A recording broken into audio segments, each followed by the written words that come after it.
I feel like we can make a repeat, but we got to work hard at it. Pump fake by Montana, launches it for the end zone. Jerry Rice! Oh, what a catch by Rice!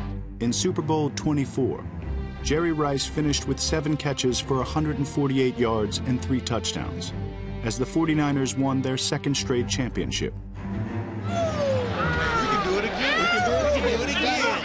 Over the next 3 years, the leadership in the locker room began to change as Roger Craig, Ronnie Lott, and Joe Montana all left the team. To watch those guys leave, it was devastating to me because I'm like, okay, Joe Montana, how can you get rid of God? That was that extra incentive for me to work a little bit harder, not get complacent. It was Joe's team on offense and Ronnie's team on defense. Well, now, of the big four, Jerry's the last survivor, and he's the biggest force in that room in a lot of ways because he's Jerry Rice. We knew that it was important that Steve be able to connect with and develop a relationship with and really grow with Jerry Rice. Jerry preferred Montana to be the quarterback. He had trouble catching passes from a left-handed quarterback. So Ted Walsh was the equipment manager for years and years at the 49ers, and he was lefty. And he could throw a pretty good ball.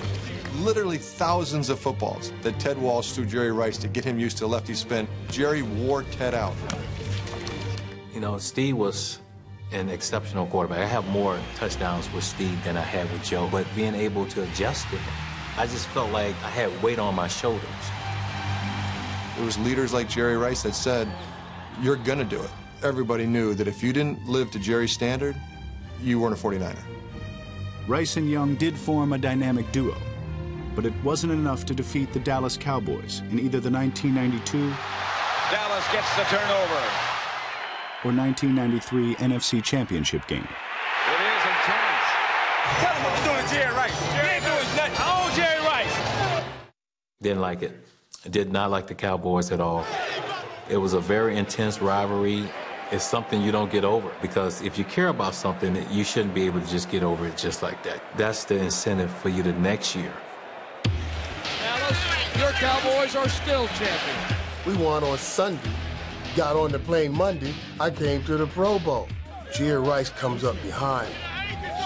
He said, I chased you all year and I couldn't catch you.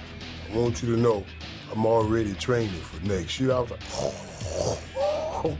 That's how competitive he is. Frustration was high after losing 2 times in a row now to the Cowboys in a championship game. We need to help.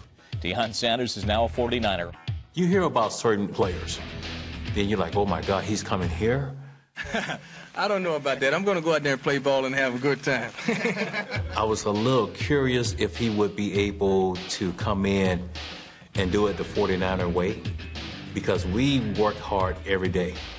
I think they had the understanding of this is work, this is a job, we got to come in and do it. Now I came in and said, hey, we're going to work, but we're going to play. How did Jerry and Deion actually get along that season? Not very well. Not very well. Well, I knew that Deion brought a lot of baggage. But I wanted him on the team because I felt like he could help us get to the Super Bowl. Deion Sanders won the 1994 Defensive Player of the Year and helped San Francisco reach their 3rd straight NFC Championship game against the Cowboys. Real number 80 is in town today. Real number 80. You got a fake number 80 over there. Crybaby. We jumped off to a big start and got the big lead on them. Eric Davis picks it off. Touchdown 49ers. And they started fighting back, and right before the half, we're standing there next to Tim McDonald, and you see the ball in the air. Young goes for the end zone. And it was one of those deals where we're on the sideline like, oh, Jerry's going to get that.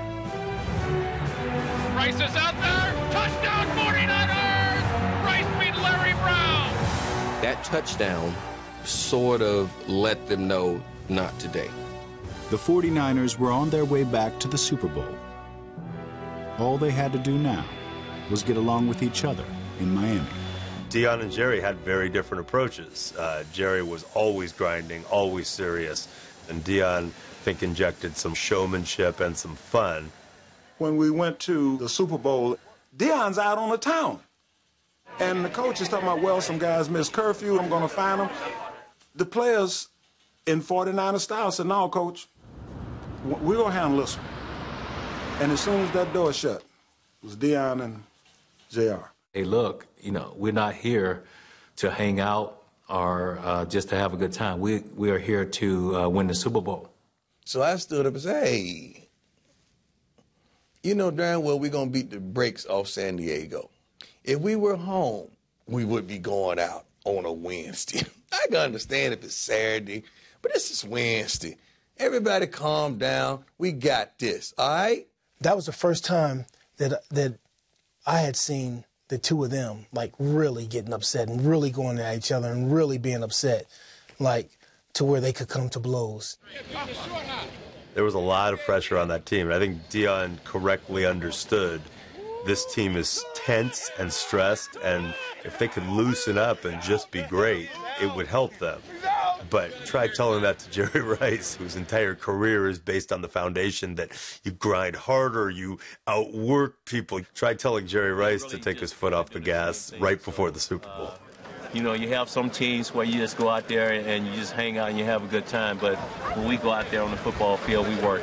It's the Super Bowl, and they need a story. They need some kind of controversy.